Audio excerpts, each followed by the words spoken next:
এই শীতকালের সঙ্গে বনভোজনের একটা আলাদাই সম্পর্ক আছে। ডিসেম্বর পড়তে না পড়তেই দেখা যায় দেশ বিদেশ থেকে কত মানুষজন দল বেঁধে আনন্দ ফুর্তি আর উল্লাসে ভরিয়ে দেয় নিজেদেরকে। বাচ্চা থেকে শুরু করে বৃদ্ধ পর্যন্ত পরিবারের প্রত্যেকেরই আনন্দের আর অন্ত নেই। কেউ সপরিবারে, কেউ বা বন্ধু বান্ধবের সঙ্গে বছরের এই সময়টায় বাড়ির বাইরে বেরিয়ে দূরে কোথাও বনভোজন করবে। এইটাই তো বাঙালির স্বভাব, তাই নয় কি? আর আজ যে কাহিনীটার কথা বলবো, এই কাহিনী ঘটে গেছিল এমনই এক বনভোজনে আসা কয়েকদল তরুণ তরুণীর সঙ্গে। সময়টা ছিল ডিসেম্বরের শুরুর দিকটা। এই সময় আর পাঁচটা মানুষ চড়ুইভাতি উপলক্ষে যে সকল বিশেষ বিশেষ জায়গায় গিয়ে থাকে, সেই রকম কোনো জায়গায় না গিয়ে একদল বন্ধু ঠিক করলো যে তারা ময়নাগড় নামে এক প্রত্যন্ত গ্রামে বনভোজন করবে। দলে ছিল বিমল, সৌরভ, সুজাতা, নিশা, কবির আর রবি। ওরা সকলেই সবে গ্র্যাজুয়েট কমপ্লিট করেছে। এই ময়নাগড়ে নিশার মামার বাড়ি। কথা ছিল আজ পৌঁছে মামা বাড়িতে গিয়েই উঠবে ওরা। তারপর মামার ছেলে মেয়েকে সঙ্গে নিয়ে সব বন্ধুরা মিলে গ্রামের মধ্যেই কোনো একটা জায়গা বেছে নিয়ে সারাদিন আনন্দ ফুর্তি করবে। এইরকমই প্ল্যান করেই ওরা সকলে বাড়ি থেকে বেরিয়েছিল। ময়নাগড় একটা প্রত্যন্ত গ্রাম্য এলাকা। ৫-৭টা ছোট বড় গ্রাম নিয়ে এই ময়নাগড় অঞ্চলটা গড়ে উঠেছে। নিশার মামা বাড়ির দিকটায় ইলেকট্রিসিটি পৌঁছলেও ময়নাগড়ের বেশ কিছু জায়গায় এখনো পর্যন্ত বিদ্যুতের দেখা পাওয়া যায়নি।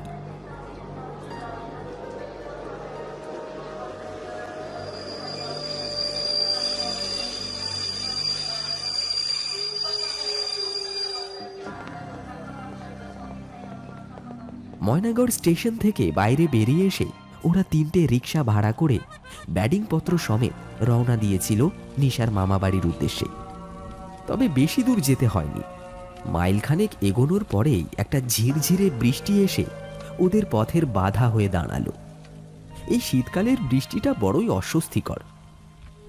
আকাশটা সকাল থেকেই ভার হয়েছিল। সূর্যদেবের দেখা পাওয়া যায়নি আজ সারাদিন।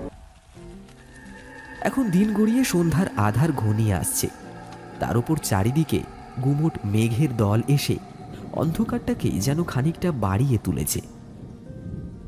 বৃষ্টির বেগ খুব একটা বেশি নয়, তবুও এই ঝিরঝিরি বৃষ্টিতে এগোতে গেলে প্রথমত প্রচণ্ড ঠান্ডা লাগবে, আর দ্বিতীয়ত ব্যাডিংপত্র আর নিজেদেরকেও ভিজে যেতে হবে। আর বৃষ্টির জলে ভিজে সর্দি লেগে গেলে আর রক্ষে নেই। পথের ধারেই একটা চায়ের দোকান নজরে পড়ল বিমলের। বিমল বলল, এই দাঁড়াও দাঁড়াও দাঁড়াও দাঁড়াও, এই চায়ের দোকানটাতেই বসে একটু জল আর চা পান করা যাক। ততক্ষণে যদি বৃষ্টিটা ধরে যায় তাহলে ভালো, তারপরে না হয় এগোনো যাবে। হ্যাঁ, বিমলের কথায় প্রত্যেকেই সায় দিল। সকলে নেমে গিয়ে জড়সড় হয়ে বসল চায়ের দোকানের ভেতরে বাঁশের তৈরি দুটো লম্বা লম্বা বেঞ্চের ওপর। এতগুলো খদ্দেরকে একসঙ্গে পেয়ে দোকানওয়ালার মুখে একটা হাসি ফুটে উঠল বোধহয়। এসব পাড়াগাঁও অঞ্চলে খুব একটা বেশি মানুষজন জমে না। এই প্রচণ্ড ঠান্ডায় কাঁপতে কাঁপতে সৌরভ বলল, কাকা, 9টা মাটির ভাড়ে চা আর একটা করে বিস্কুট দাও দেখি। বাইরে রিক্সায় 3জন রিক্সাওয়ালা বসে আছে, ওনাদেরকেও দিয়ে দিও। দোকানওয়ালা অর্ডার পাওয়া মাত্রই চা তৈরির কাজে লেগে পড়ল। দোকানের ভেতরে ঠান্ডায় জড়সড় হয়ে বসে থাকা বন্ধুদের দলের মধ্যে নানান কথা নিয়ে শুরু হলো আলোচনা। এর মধ্যেই কবির একটা এমন বিষয় নিয়ে কথা তুলল যেটা সকলের মধ্যে আগ্রহ আরো কয়েক গুণ বাড়িয়ে দিল। আর সেটা হচ্ছে ভূত প্রেতের ঘটনা।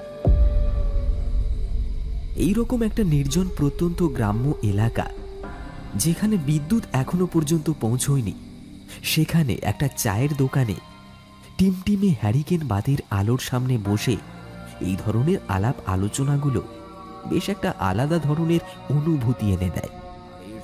তাই ভূত প্রেতের কথা তুলতেই যে যার জীবনের ঘটে যাওয়া ছোট বড় ভৌতিক কাহিনীগুলো নিজেদের মধ্যেই বলা বলি করছিল। এমন সময় একটি ছোট বাচ্চা ছেলে, বোধহয় চায়ের দোকানওয়ালার ছেলে হবে, সে এসে একটা স্টিলের থালায় করে আমাদের 6 জনকে 6টা মাটির ভাঁড়ে গরম গরম চা দিয়ে গেল, সঙ্গে 6টা বিস্কিট। বাকি 3টে চায়ের ভাঁড় নিয়ে ছেলেটা বাইরে বেরিয়ে গেল রিক্সাওয়ালাদের দিয়ে আসতে। নিশা বলল, এই শোন, তোরা কিন্তু অন্য গল্প কর। ভূত কিন্তু আমার খুব ভয় লাগে। আরে ধুর, ও সমস্ত ভূত প্রেত বলে কিছু হয় না, সবই শোনা কথা, গল্প কথা। আরে কখনো কি কোনোদিনও নিজের চোখে ভূত দেখেছিস? দেখিসনি তো, দেখবি কি করে? কারণ আজ পর্যন্ত যত ভূতের গল্প আমরা শুনেছি সবই ওই কারণ না কারণ মুখ থেকে শোনা, বা কেউ কারোর থেকে শুনে এসে বলছে। এই ধরনের টপিকের উপর আলোচনা উঠলে স্বভাবতই এর সপক্ষে এবং বিপক্ষে সব ধরনের লোককেই পাওয়া যায়। এখানেও তার কোনো ব্যতিক্রম ঘটল না। বন্ধুদের মধ্যে একদল ভূতে বিশ্বাস করে, আরেক দল একেবারেই ভূত প্রেতের বিরোধিতা করে। সুতরাং শুরু হলো এক প্রবল বচসা।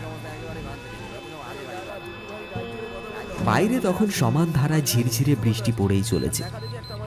রিক্সাওয়ালাদের মধ্যে থেকে একজন নেমে এসে ইতিমধ্যেই খবর দিয়ে গেছে, এখানে বেশিক্ষণ দাঁড়িয়ে থাকলে ভাড়া বাবদ কিছু পয়সা বেশি দিতে হবে।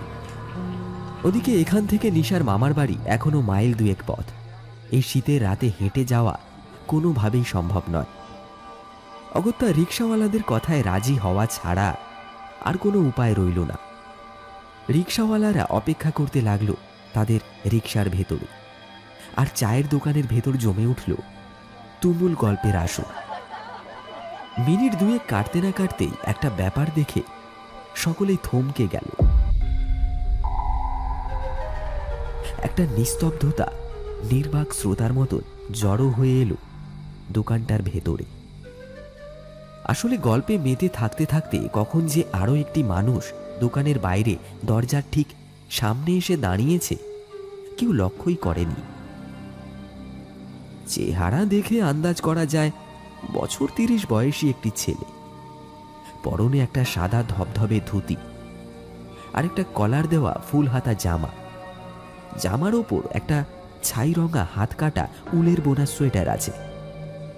গলায় জড়ানো রয়েছে রং বেরঙের উল দিয়ে বোনা একটা মাফলার। বেচারা এই ঠান্ডায় বাইরে দাঁড়িয়ে ঠক ঠক করে কাঁপছে। বোধহয় ভেতরে এতগুলো লোক দেখে আসতে দ্বিধাবোধ করছে। দলের মধ্যে সব থেকে চটপট নিশা, তাই সেই বলল, এ কি দাদা, আপনি বাইরে দাঁড়িয়ে? বৃষ্টিতে তো ভিজে যাবেন, আসুন আসুন, ভেতরে আসুন। ছেলেটি কাচু মাচু মুখে ধীরে ধীরে ভেতরে এসে দাঁড়ালো। বাইরের তীব্র ঠান্ডা যেন তার শরীরের রক্ত সব শুষে নিয়েছে, তাই চোখে মুখে একটা ফ্যাকাশে ভাব পরিস্ফুট হয়েছে। তার এই করুণ অবস্থা দেখে সৌরভ বলল, ঠান্ডায় তো একেবারে জমে গেছেন দেখছি, তাই একটু চা খাবেন নাকি? একবার সকলের মুখ পানে নজর ঘুরিয়ে ছেলেটি বলল, ধন্যবাদ, আমি চা খাই না। এই বলে ছেলেটি দোকানের একটি কোণে মাটির ওপরে 2 পা ভাঁজ করে 2 হাঁটুর মাঝে মুখ রেখে জড়ো সড়ো হয়ে বসল। সবাই ভাবল ছেলেটি বুঝি পাগল, তাই সেদিকে ধ্যান না দিয়ে নিজেদের মধ্যে ওরা আবার মেতে উঠল। আলোচ্য বিষয় সেই একই, ভূত প্রেত। দেখ, তোদের আবার বলছি, এসব ভূত প্রেত অলৌকিক অবাস্তব বলে বাস্তবেই কোনো কিছুর অস্তিত্ব নেই। তোরা যদি চ্যালেঞ্জ করিস তাহলে আমি এরকম গ্রামেই কোনো একটা শ্মশানে রাত কাটিয়ে থেকে আসতে পারি। আমার কিচ্ছু করতে পারবে না তোর এই ভূত প্রেত। কথাটা শেষ হতেই ঘরের কোণ থেকে অপরিচিত সেই ছেলেটি বলে উঠল, পারবে পারবে পারবে। কথাটা শুনে সবাই চমকে দৃষ্টিপাত করল ঘরের কোণে গুটিসুটি হয়ে বসে থাকা সেই ছেলেটির দিকে। আলো আঁধারির মায়াবী পরিবেশে তার ফ্যাকাশে মুখখানা ওইখান থেকেও স্পষ্ট দেখা যায়। ছেলেটি মুখ তুলে বলল, পারবে পারবে, তারা তোমাদের অনিষ্ট করতে পারবে, তেনারা আছেন। অলৌকিক বলেও কিছুর একটা অস্তিত্ব এই এই লৌকিক জগতে বর্তমান। ছেলেটির কথাবার্তা শুনে মনে হলো ছেলেটি শিক্ষিত।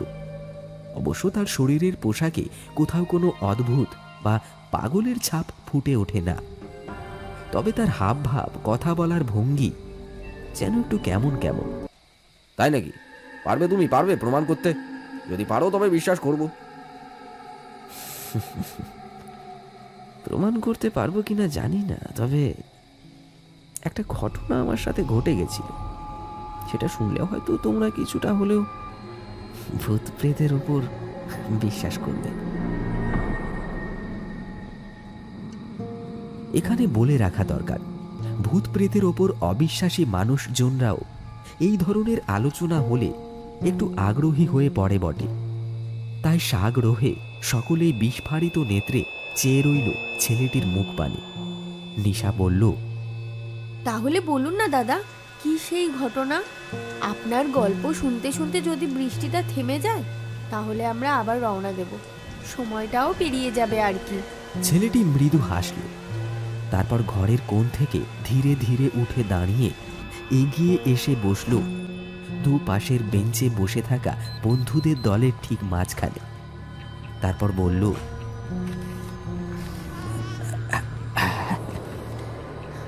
বেশ বলছি, তবে তবে একটা শর্ত আছে। সকলে জিজ্ঞাসু দৃষ্টিতে ছেলেটির দিকে চেয়ে আছে। ছেলেটি আবার বলল, শর্ত একটাই, গল্প যতক্ষণ আমি বলবো ততক্ষণ কেউ আমায় কোনো প্রশ্ন করবে না বা কেউ কোনো কথা বলবে না, সবাইকে চুপ থাকতে হবে। কথাটা শুনে সকলেই এর ওর মুখ পানে চাওয়াচাওয়ি করতে লাগলো। যা বাবা, এ আবার কি ধরনের শর্ত? তবে ভূত প্রেতের কাহিনী শোনার সময় নিস্তব্ধতাটা একটা আলাদাই শিহরণ জাগানোর ভূমিকা পালন করে। তাই সকলেই ঘাড় নাড়িয়ে সম্মতি জানালো। ছেলেটি বলতে আরম্ভ করল, আমার নাম ফণীভূষণ সমাদ্দার। আমার বাড়ি এ গায়ে নয়, আমি আসছি সুদূর পশ্চিমের অমরাবতী গ্রাম থেকে। ময়নাগড় স্টেশনে ট্রেন থেকে নামার পর আমি তোমাদেরকে দেখেছি, তবে স্টেশনের বাইরে শুধুমাত্র 3টে রিক্সা ছিল, সেগুলো তোমরা ভাড়া করে নেওয়ায় আমি আর কোনো রিক্সা পাইনি, তাই আমায় পায়ে হেঁটেই পথ চলতে হয়েছে। আসলে আমি যাচ্ছিলাম ওই ময়নাঘরের ধোপাপাড়ায় আমার এক পিসির বাড়িতে। এই ঝিরঝিরে বৃষ্টি আর ঠান্ডায় পথ চলতে বড়ই অসুবিধা হচ্ছিল, কিন্তু এখানে এসে দেখি একটা চায়ের দোকানে তোমরা বসে আছো, তাই ভাবলাম এখানে কিছুক্ষণের জন্য আশ্রয় নেওয়া যাক। তবে এই সমস্ত প্রসঙ্গকে পাশে রেখে আসল ঘটনাটায় আসি। এই ঘটনাটার কথা যেটা বলবো সেটা আজ থেকে বছর 10 আগে ঘটে গেছে। এই তোমাদের মতোই সে সময় আমি ভূত প্রেতের উপর আস্থা রাখতাম না। এই প্রসঙ্গে আলোচনা উঠলেই হাসি মজার ছলে ব্যাপারগুলো আমি উড়িয়ে দিতাম। কিন্তু সেই দিন আমার জীবনে এমন একটা ঘটনা ঘটলো যেটা আমাকে বিশ্বাস করাতে বাধ্য করলো যে হ্যাঁ, আমাদের এই দৃশ্যমান পৃথিবীটার পেছনেও না আরো একটা অন্ধকার আছে, যার ভেতরে রয়েছে এমন অজানা আর অচেনা বিষয়বস্তু যেগুলো ভাবতে গেলেও আমাদের শরীরের রোম খাড়া হয়ে যায়। আসলে আমি শখের বশেই ছবি আঁকাআঁকির কাজ করতাম। আমার বাবা ব্রজভূষণ সমাদ্দার প্রচুর ধনসম্পত্তির মালিক ছিলেন, তাই অর্থ লাভের চেষ্টা কখনো করিনি। নিজের শখেই কর্মজীবনে কাজে লাগাবার উদ্দেশ্যে কিছু টাকা পয়সা সঙ্গে করে নিয়ে আমি ওই বাড়ি থেকে বেরিয়ে পড়তাম মাঝে মধ্যে। পকেট শূন্য হয়ে গেলে আবার ফিরে আসতাম। তারপর কিছুদিন বিশ্রাম নিয়ে শুরু হতো আবার দেশ বিদেশ ভ্রমণ। বিভিন্ন গ্রাম শহর, কত শত মাঠ গলি, শ্মশান চত্বর, কত না জায়গায় ঘুরে বেরিয়েছি। আমার একমাত্র সঙ্গী ক্যানভাস, তুলি আর রং। পৃথিবীর এমন কত সুন্দর জায়গাকে আমি ক্যানভাসে তুলির ছোঁয়ায় আবদ্ধ করেছি তার কোনো ইয়াত্তা নেই। তা এইরকমই ঘুরতে ঘুরতে একবার একটা গ্রামে উপস্থিত হয়েছিলাম। গ্রামের নাম লক্ষ্মীপুর। নামটা লক্ষ্মীপুর হলেও সে গায়ে মা লক্ষ্মীর সাক্ষাৎ পাওয়া যায় না, কারণ সে গ্রামে প্রথমত মানুষের বসবাস খুবই কম, দ্বিতীয়ত কেমন যেন একটা অন্ধকার পর্দার আড়ালে গ্রামটা বিরাজ করছে যেন বহু বহু যুগ ধরে। তবুও তার মধ্যে একটা সৌন্দর্য আছে। সেই সৌন্দর্য এই শিল্পীর চোখ এড়াতে পারেনি, তাই তাই ঠিক করলাম কয়েকটা দিন গ্রামে কাটিয়ে এখানকার সৌন্দর্যকে তুলির টানে ফুটিয়ে তোলার চেষ্টা করব। ওই গ্রামের পাশেই একটা বেশ চওড়া নদী ছিল, নদীটার নাম আমার জানা নেই, তবে তবে দিনের বেশিরভাগ সময়টাতে আমি না ওই নদীর পাড়ে একটা প্রকাণ্ড বটগাছের নিচে বসে ছবি আঁকতাম। লক্ষ্মীপুর গ্রাম থেকে বেরিয়ে একটু দূরে একটা বাজার ছিল, সেখানে খাবার দোকান থেকে ভাত, ডাল, রুটি এসব সঙ্গে করে রাতের জন্য নিয়ে আসতাম। এভাবেই বেশ একরকম চলছিল, তবে দিন দুয়েক কাটতে না কাটতেই একটা ব্যাপার রীতিমতো না আমায় আমায় চঞ্চল করে তুলল। আসলে আমি আমি গ্রামে প্রবেশ করার পর একটা ভাঙাচোরা পুরনো দালান বাড়ি পেয়েছিলাম এক জায়গায়। সম্ভবত সেটা আদিকালের কোনো জমিদার বাড়ির ধ্বংসস্তূপ হবে। তবে ঘরের ভেতরটা মোটামুটি পরিষ্কার ছিল। রাতে ভয় কেবল সাপকোপের, তাই কিছুটা কার্বলিক অ্যাসিড সঙ্গে করে আমার থাকতো। বাড়িটা চারিদিকে ছড়িয়ে দিয়ে ওই ঘরের মধ্যেই বেশ একরকম ছিলাম 2 দিন। কিন্তু একদিন সকালে ঘুম থেকে উঠে একটা ব্যাপার দেখে আমার আমার চক্ষু একেবারে চড়ক গাছ। একটা ফাঁকা ক্যানভাস আমার শোবার স্থানে ওই মাথার কাছেই দাঁড় করিয়ে রাখা ছিল। সেদিন সকালে উঠে আমি দেখলাম সম্পূর্ণ ফাঁকা ক্যানভাসটাকে কে যেন একটা ছবি এঁকে দিয়ে গেছে। সে ছবির দৃশ্য ভারী ভয়ানক। ছবিটা দেখে মনে হলো সেটা কোনো শ্মশান চত্বরের ছবি। ছবির ফ্রেমের ঠিক মাঝখানে একটা চিতা দাউ দাউ করে জ্বলছে। চিতার পরে কিছুটা দূর থেকেই শুরু হয়েছে একের পর এক মৃতদেহের লাইন। প্রত্যেকটা মৃতদেহ ধরে দাঁড়িয়ে আছে একটি করে কালো কুচকুচে মানুষ। সে মানুষ অবশ্য দেহধারী নয়। ছবি দেখে যতটা আন্দাজ করা যায় সে মানুষগুলো ফুটিয়ে তোলা হয়েছে ছায়ামূর্তির মতন। তবে প্রত্যেকটি মানুষের যে মূর্তি আছে সেই মূর্তিগুলোতে একটা বৈশিষ্ট্য একই রকম। সেটা হলো ওই প্রত্যেকটি ছায়ামূর্তি মুন্ডু ছাড়া দাঁড়িয়ে রয়েছে। তাদের কারোর মাথা বলে কোনো কিছুর অস্তিত্ব সেই ছবিতে নেই। এমনকি চিতায় যে মরাটা পুড়ছে তারই সামনে একজন জল্লাদের মতন দেখতে মানুষ একটা প্রকাণ্ড লাঠি হাতে দাঁড়িয়ে আঘাত করছে সেই মরার মাথার খুলিতে, যেন সে দেহ থেকে মুন্ডুটা খসিয়ে ফেলতে চায়। ব্যাপারটা ছবিটা দেখলে একবারেই বোঝা যায়। ছবিটা দেখে আমি শিউরে উঠলাম। এমন একটা ছবি আমার বর্তমানে মানে আমার থাকাকালীন রাতের বেলায় এসে এই ক্যানভাসে কি এঁকে দিয়ে গেল। লোকজনের সঙ্গে কথাবার্তা বলাটা আমি খুব একটা পছন্দ করতাম না, নিজের মতোই থাকতে ভালোবাসতাম। তাই গ্রামের ব্যাপারে কারোর মুখে কখনো কিছু শুনিনি বা শোনার চেষ্টা করিনি। তবে ব্যাপারগুলো জেনে যাওয়াটাই মনে হয় তখন উচিত ছিল। যাই হোক, কোন বিপদের মুখে যে তখন পা দিয়েছি আমি নিজেও জানতাম না।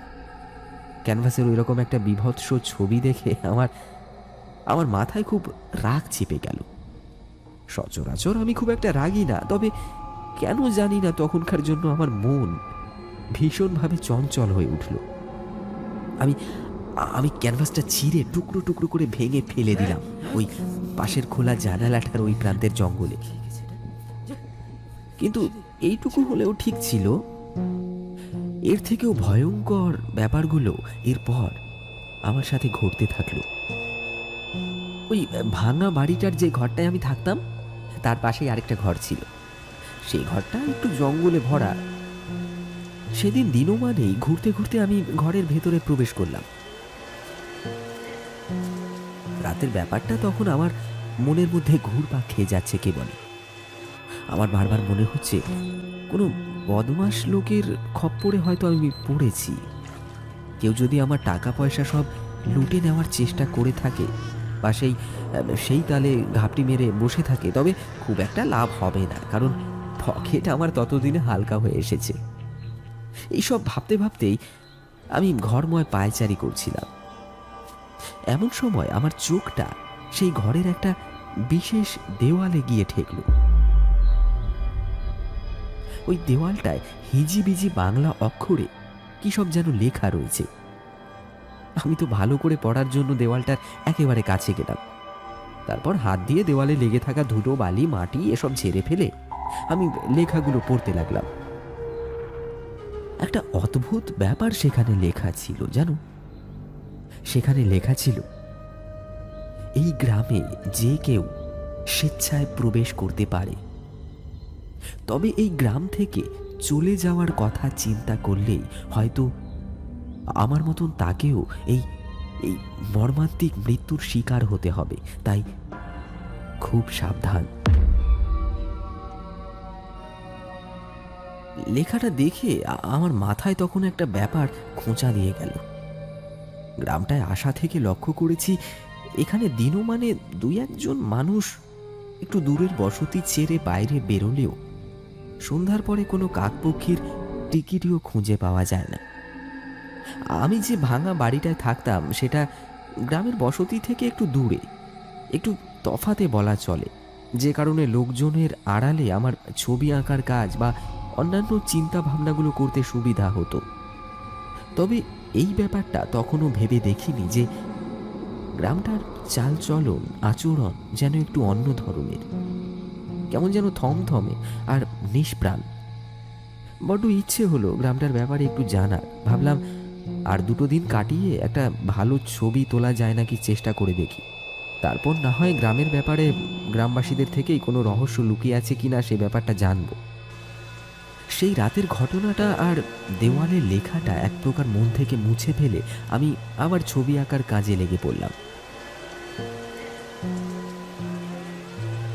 সেদিন নদীর পাড়ে দূর থেকে একটা বেশ সুন্দর ছবি এঁকেছিলাম। একজন বৃদ্ধ তার গরু স্নান করানোর জন্য নদীর পাড়ে এসেছিল। সে যখন গরু স্নান করাচ্ছিল সেই দৃশ্যটাই আমি আমার ক্যানভাসে প্রাণবন্ত করেছি। আমার স্পষ্ট মনে আছে। মনের আনন্দে ছবির ফাইনাল টাচ দেওয়ার জন্য আমি ক্যানভাসটা নিয়ে সেদিন সন্ধ্যায় আবার আমার ঘরে ফিরে গিয়েছিলাম। বাড়িটা থেকে একটু দূরে যখন আমি উপস্থিত হয়েছি তখন বাড়ির ভেতরে আমি কারোর একটা উপস্থিতি টের পেলাম। বিদ্যুৎ গতিতে একটা গাছের পেছনে নিজেকে আড়াল করে আমি আমি উঁকি দিয়ে দেখে চললাম সামনের দৃশ্য। দেখলাম আমার ঘর থেকে একজন ছাই ভস্য মাখা কালো কুচকুচে সন্ডা মার্কা চেহারার তান্ত্রিক গোছের একটা মানুষ অত্যন্ত চঞ্চল দৃষ্টিতে এদিক ওদিক তাকাতে তাকাতে বেরিয়ে গেল। তারপর জঙ্গলের ভেতরে কোথায় যেন অদৃশ্য হয়ে গেল। না, ঘরে চুরি করার সম্ভাবনা নেই, কারণ মূল্যবান জিনিস বলতে সঙ্গে করে আমার কিছুই নেই তখন। তবুও একটা আতঙ্ক আমায় যেন ঘিরে ধরল।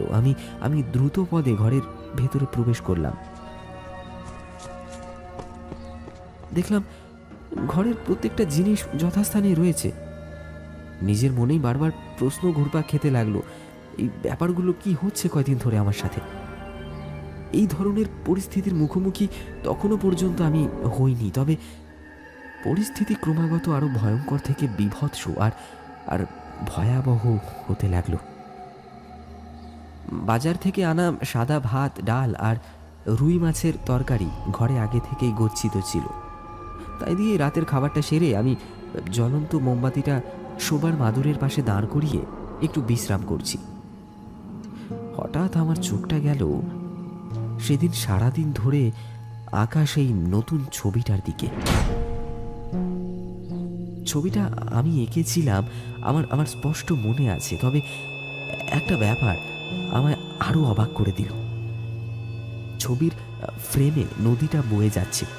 নদীর পাড়ে বৃদ্ধ তার গরুকে স্নান করাচ্ছে। বৃদ্ধ যেখানে স্নান করাচ্ছে সেখান থেকে ভাঙাচোরা কয়েকটা সিঁড়ি নদীর ঘাটের ওপরের দিকে উঠে এসেছে। আর তার ওই পাশে মানে বিপরীত দিকটায় ঘন জঙ্গল। এইরকমই একটা কিছু আমি এঁকেছিলাম। তবে তবে অবাক দৃষ্টিতে আমি তখন দেখলাম ওই ভাঙাচোরা সিঁড়ির ওপাশের জঙ্গলটার কাছে সেই কালো কুচকুচে ছায়া মূর্তির মতন ৫-৬ জন মানুষ দাঁড়িয়ে আছে, যাদের কারোরই ধরের উপরে মাথা নেই। তারা দাঁড়িয়ে যেন বৃদ্ধের গরুটাকে স্নান করানো দেখছে। আর না, দেখছে বলা ভুল, কারণ তাদের তো চোখ নেই। বোধহয় অনুমান করছে বললে ঠিক হবে। অথচ অথচ এই মূর্তিগুলো আমি কখনোই আঁকিনি। তবে এগুলো এলো কোথা থেকে? আমার মনে তখন একটা ভয়ের সঞ্চার ঘটল। কেউ তার উপস্থিতি এই ছবির মাধ্যমে আমায় জানান দিচ্ছে না তো?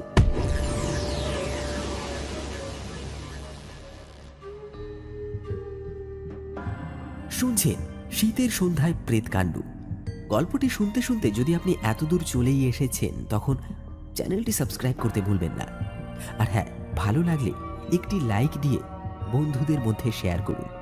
তাহলে চলুন শোনা যাক গল্পের পরবর্তী অংশ।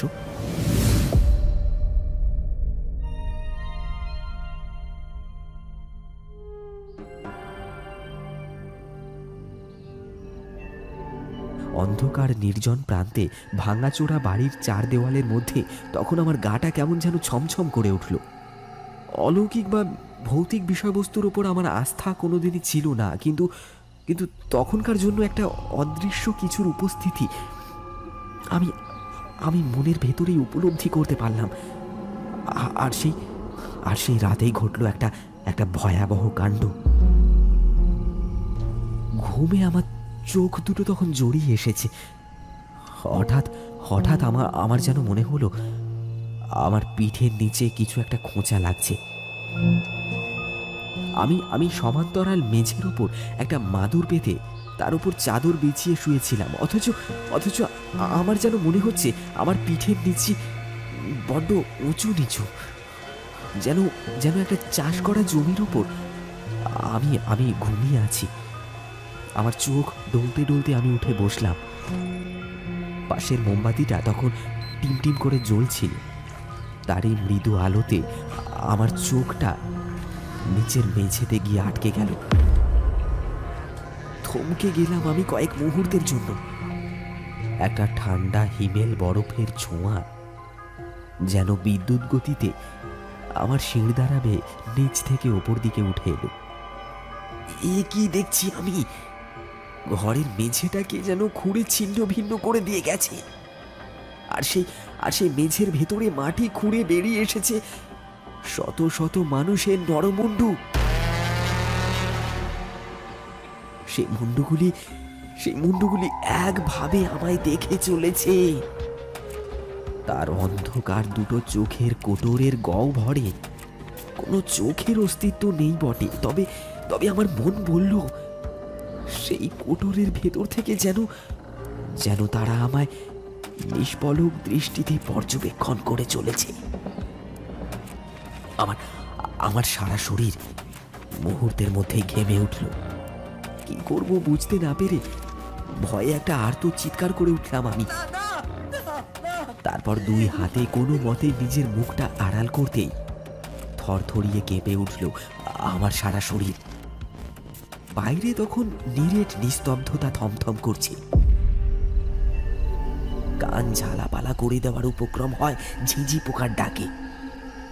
ধীরে ধীরে চোখ মেলতেই আমি দেখলাম ঘরের ভেতর আবার সমস্ত কিছু আগের মতোই স্বাভাবিক।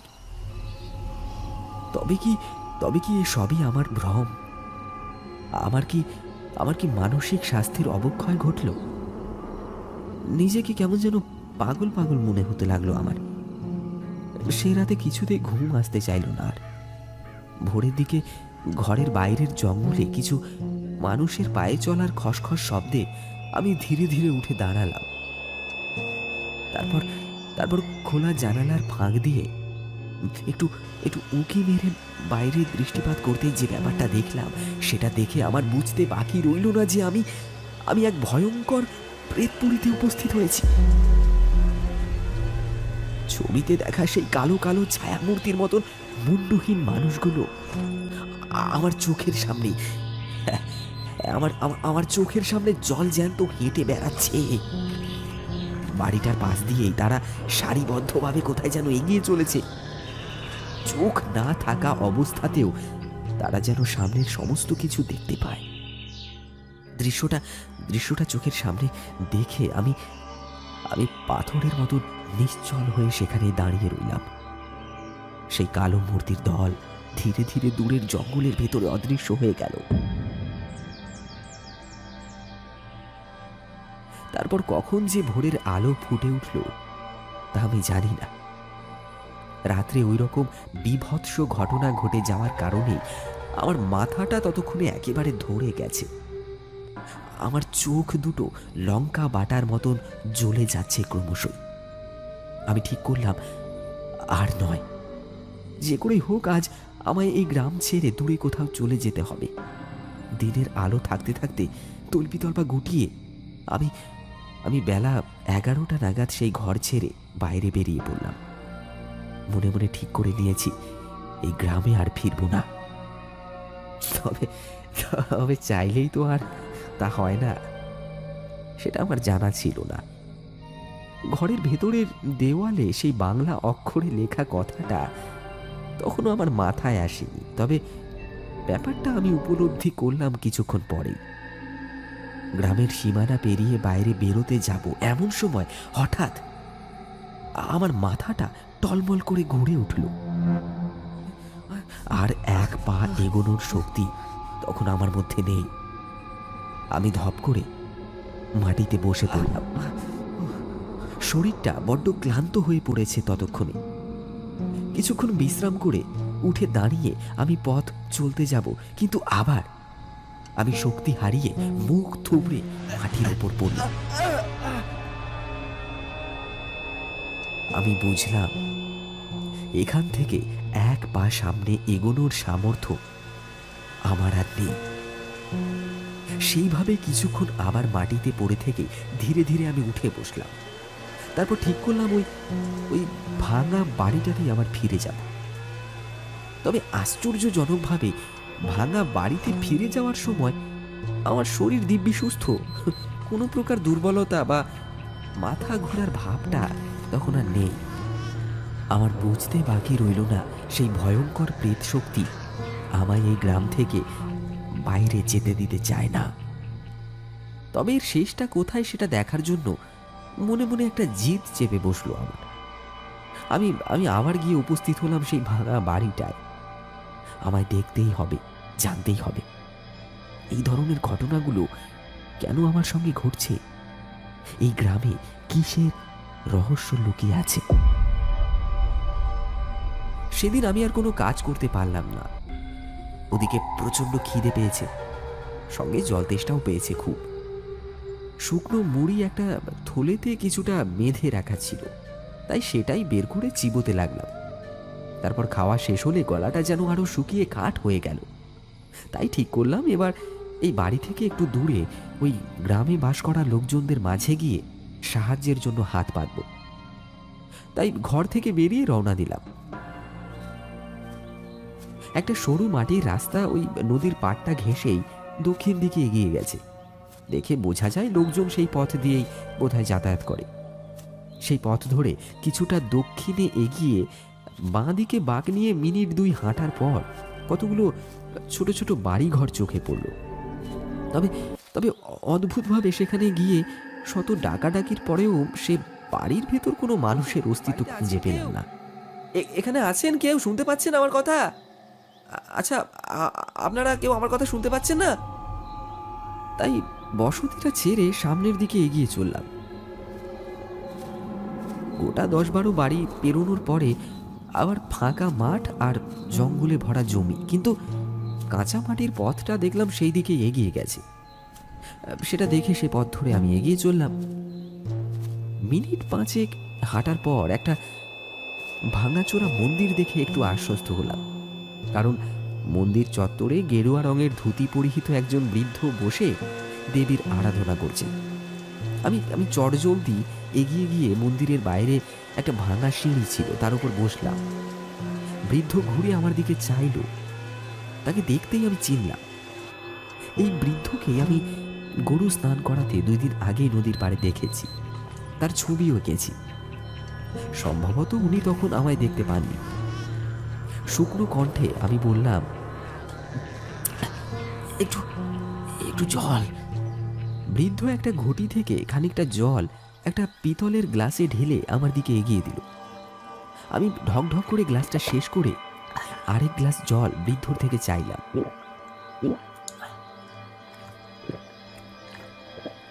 আরেক গ্লাস, আরেক গ্লাস। বৃদ্ধ আরেক গ্লাস জল দিতে সেটাও আমি নিমেষের মধ্যেই শেষ করে ফেললাম।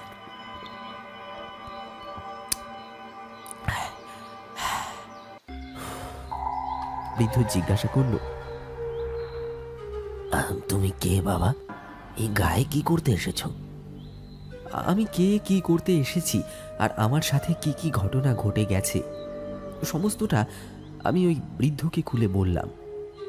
সবকিছু শোনার পর বৃদ্ধ গম্ভীর স্বরে বলল, তুমি বাবা এই গ্রামে এসে বড় ভুল করে ফেলেছ। তোমার ওপর ওই শয়তান অঘরীদের নজর পড়েছে। এই গ্রামের একটা কাহিনী আছে, আর সেটা আশেপাশের 7 গায়ের লোক খুব ভালোভাবে জানে। তাই এই অঞ্চলে বাইরে থেকে কোনো মানুষ প্রবেশ করে না। আজ থেকে বছর 2 আগে ভুল করে আরো একজন গায়ে প্রবেশ করেছিল, তবে তাকে মৃত্যুবরণ করতে হয়েছে। ওই দেওয়ালের লেখাটা তুমি যেটা পড়েছো সেটা সেটা তারই লেখা। কি এমন ইতিহাস জড়িয়ে আছে এই গ্রামের সাথে? কেনই বা এখানে কেউ আসে না? দয়া করে আমায় বলুন। এই গ্রামটা যতটা নিস্তেজ দেখছো, একটা সময় এই গ্রাম ততটাই প্রাণবন্ত ছিল। কিন্তু একদিন নদীর ওপার থেকে একদল অঘরী এসে এখানে বাসা বাঁধল। এই গ্রামের উত্তরের ওই শ্মশান চত্বরে তাদের ঘাঁটি স্থাপন করলো তারা। আসলে গত 55 বছর ধরে আমি এই মন্দিরের পুরোহিত। অঘরীরা এই গ্রামে এসেছিল আজ থেকে বছর 15 আগে। তার আগে পর্যন্ত এই মন্দিরে প্রতি বছরই জাঁকজমক করে পুজো হতো। মানুষের বিপদে আপদে তারা তাদের প্রার্থনা নিয়ে এই মন্দিরে এসে পুজো দিয়ে যেত। কিন্তু কিন্তু অঘরীরা আসার পর থেকে তাদের অদ্ভুত কালো জাদুর প্রভাব দেখিয়ে তারা গ্রামের মানুষদের আকর্ষিত করে তুলল। বিভিন্ন জরা ব্যাধি, মানসিক সমস্যার সমাধান ওই অঘরীদের কাছে অনায়াসেই পেয়ে যেত গ্রামের মানুষ। তাই অঘরীদের ওপর একটা বিশ্বাস জন্মাতে শুরু করলো মানুষের মনে। অঘরীরা একসময় এমন এক অদ্ভুত ব্যাপারে মানুষকে আশ্বস্ত করলো যা কখনোই বাস্তবে সম্ভব নয়। তারা বলল, গ্রামের মানুষদের পরিবারের যদি কেউ মারা যায়, তাহলে সেই মৃতদেহ অঘরীদের হাতে তুলে দিলে নাকি তারা সৎকার্য করবে। আর সে সৎকার্য করলে পরিবারের সেই মৃত ব্যক্তির পুনর্জন্ম ওই পরিবারেই হবে। কিন্তু এই ধরনের মিথ্যে প্রতিশ্রুতি যে কতটা ভয়ানক হতে পারে ভবিষ্যতের জন্য, তা তখন গ্রামবাসীরা টের পায়নি। আমার তখন বয়স আর একটু অল্প। ছোট থেকেই আমি মা কালীর সাধনা, তন্ত্রচর্চা এসব করে এসেছি। তাই ধ্যান করে এমন অনেক কিছুই দেখতে পারি বা বুঝতে পারি যেগুলো সাধারণ মানুষ পারে না। অঘরীদের অভিসন্ধি আমি জেনে গেলেও আমার কথা গ্রামবাসীরা কিছুতেই শুনতে রাজি হয়নি। তারা পরিবারের মৃতদেহ সৎকার্যের জন্য ওই অঘরীদের হাতে মৃতদেহ তুলে দিত। কিন্তু অঘরীরা তাদের সেই মৃতদেহ নিয়ে কি করতো জানো? কি করতো? তারা মৃতদেহটি আধ পোড়া অবস্থায় চিতা থেকে নামিয়ে নিত। তারপর লাঠির আঘাতে তাদের ধর থেকে মুন্ডুটা আলাদা করত। তারপর সেই মুন্ডু লাল শালুর কাপড়ে জড়িয়ে শ্মশানের পাশে একটা পুকুর পাড়ের বড় অশ্বত্থ গাছের গোড়ায় মাটি খুঁড়ে পুঁতে দিয়ে আসতো। আর বাদ বাকি দেহটুকুর মধ্যে মন্ত্র চালনা করে সেই দেহেরই প্রেতাত্মাকে পিশাচ রূপে পরিণত করে তাদের নিজেদের কাজে লাগাতো। আর পিশাচ তন্ত্রে নিজেদের শক্তি বৃদ্ধি করার উপকরণ হিসেবে তাদেরকে ব্যবহার করত।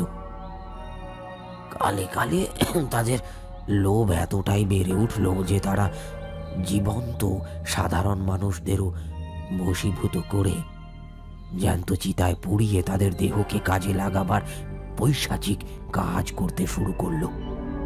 ব্যাপারটা জানতে পেরে তখন গ্রামের মধ্যে একটা আতঙ্ক ছড়িয়ে পড়েছিল, কিন্তু ততদিনে বড্ড দেরি হয়ে গেছে। তারা এমনভাবে গ্রামটাকে বেঁধে ফেলল যে গ্রাম ছেড়ে কোনো মানুষ যদি বাইরে পালিয়ে যাওয়ার কথা চিন্তা করে তবে তার মৃত্যুর পালাই সবার আগে আসবে। তাই ভয়ে মানুষ এক সময় গ্রাম ছেড়ে বাইরে যাওয়ার কথা চিন্তা করতেও ভুলে যেতে লাগলো। তবে খবরটা আর গ্রামের মধ্যে চাপা রইল না, লোকের মুখে মুখে ছড়িয়ে পড়েছিল অন্যান্য 7 গ্রামে। তাই দীর্ঘকাল বাইরে থেকে মানুষ আর এই গায়ে প্রবেশ করেনি। আর এখানকার বেশিরভাগ মানুষই ধীরে ধীরে শিকার হয়েছে ওই অঘরীদের। তারা আজও ওই শ্মশান চত্বরে সাধনা করে চলে। গোটা 10-12 জন মানুষ এই গায়ে এখনো অবশিষ্ট রয়ে গেছে, তবে বর্তমানে তারা আমার অধীনে থাকে। অপরিসীম শক্তি ওদের থাকলেও আমারও কিছু কম শক্তি নেই। তারই গুণে আমি এখনো পর্যন্ত নিজেকে আর ওই কয়টা মানুষকে বাঁচিয়ে রাখতে পেরেছি। তবে রাত এই গ্রামের জন্য অত্যন্ত ভয়ঙ্কর।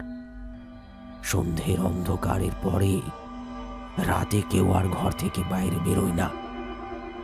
আর যেহেতু কেউ এই গ্রাম ছেড়ে বাইরে যাওয়ার কথা চিন্তা করে না, তাই অঘরীরা এখনো পর্যন্ত কারোর ক্ষতি করতে পারেনি।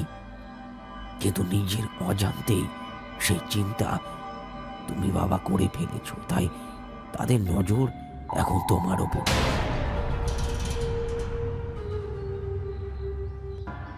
কথাগুলো শোনার পর কাঁপা কাঁপা গলায় আমি বললাম, আমার কি এর থেকে বাঁচার কোনো উপায় নেই? বৃদ্ধ কিছুক্ষণ ভাঙা মন্দিরের ভেতরকার সেই ভয়ানক দেবী মূর্তির দিকে চেয়ে কি একটা ভাবলেন। তারপর আমার দিকে মুখ ফিরিয়ে বললেন, উপায় একটা আছে, তবে সেটা একরকম অসাধ্য সাধন বলতে পারো। কি সেই উপায়? আমায় বলুন দয়া করে। দেখো, তুমি এই গ্রামে আসার পর তোমার ছবির মাধ্যমে তাদের উপস্থিতির সংকেত পেয়েছিলে। এখন সেই ছবি পারে তোমায় বাঁচাতে। কিন্তু কেমন করে? তোমার ছবি আঁকতে হবে।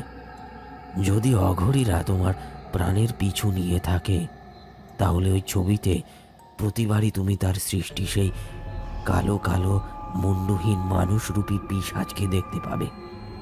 আর যদি এই ছবি আঁকতে গিয়ে কখনো সেই ছবির ভেতরে তুমি তাদের অস্তিত্ব খুঁজে না পাও, তাহলে জানবে তারা তোমার পিছু নেওয়া ছেড়েছে, অবশ্য সেই মুহূর্তের জন্য। আর সেই মুহূর্তেই তোমায় এই গ্রাম ছেড়ে অনেক দূরে কোথাও চলে যেতে হবে। তুমি বাবা আমার ছেলের মতো, তাই বলতে খুব খারাপ লাগছে। তোমার জীবন মরণ এখন সম্পূর্ণ ভাগ্যের ওপর নির্ভর করছে। তুমি চাইলে আমাদের গ্রামে থাকতে পারো। কবে কার ডাক আসে বিধাতা ছাড়া আর কেউ জানে না।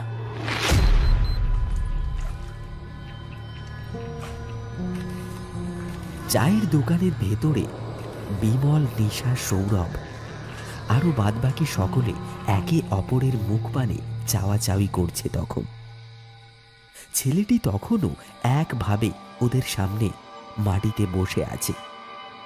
সবার মনেই তখন একটা প্রশ্ন, তাই সকলের হয়ে প্রশ্নটা সৌরভই করল। আচ্ছা, তাহলে আপনি ওই গ্রাম থেকে অবশেষে বেরিয়ে আসলেন কিভাবে? জবাবে ছেলেটি খানিকক্ষণ চুপ করে থেকে হঠাৎ বলল, সেটা আর কখনো সম্ভব হয়ে ওঠেনি যে।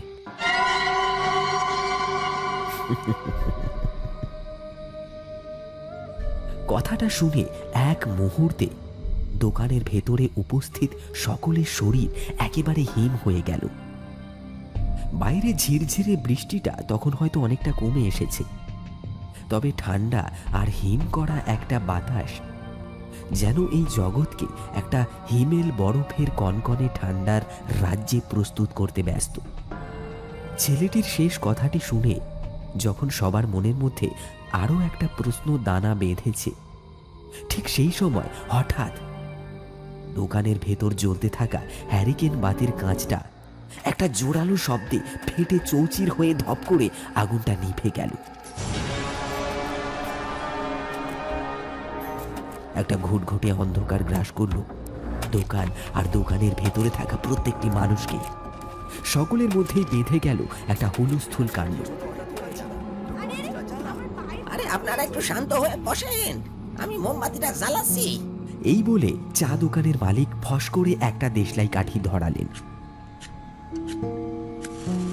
তারপর সেই আগুন একটা মোমবাতির সলতের মধ্যে স্থানান্তর করতে আলোকিত হয়ে উঠল চারিপাশ, আর সঙ্গে সঙ্গে দোকানে উপস্থিত সকলের মুখটা ধরাস করে উঠল। দোকানের ভেতরে ওদের সামনে বসে থাকা সেই ছেলেটি তখন সেখানে নেই। তার জায়গায় পড়ে রয়েছে উল্টে রাখা একটা ক্যানভাস। ব্যাপারটা দেখে ভয়ে ততক্ষণে সকলের হাত পা অসাড় হয়ে এসেছে। সৌরভের একটা খোঁচায় খানিকটা বল সঞ্চয় করে কবির এগিয়ে গিয়ে কাঁপা কাঁপা হাতে ক্যানভাসটা সোজা করে মাটির ওপর রাখল। ক্যানভাসটা দেখার জন্য সকলেই একটু এগিয়ে গিয়ে ক্যানভাসের উপর ঝুঁকে পড়ল। তারপর প্রত্যেকেই দেখল সেই ক্যানভাসের মধ্যে একটা ছেলের ছবি আঁকা রয়েছে। এই ছেলেটি কেউ নয়, এই ছেলেটি একটু আগেই ওদেরকে গল্প বলে শোনাচ্ছিল। ছেলেটি ছবির ভেতরে একটা চিতার ওপর শুয়ে রয়েছে, আর তার চারিপাশে তাকে ঘিরে দাঁড়িয়ে রয়েছে সেই কালো কালো ছায়ামূর্তির মতন মানুষগুলো, যাদের শুধু দেহটাই আছে, মুন্ডু বলে কোনো কিছুর অস্তিত্ব নেই। ব্যাপারটা দেখা মাত্রই সাহসী সৌরভ জ্ঞান হারিয়ে ধপ করে মাটির ওপর লুটিয়ে পড়ল।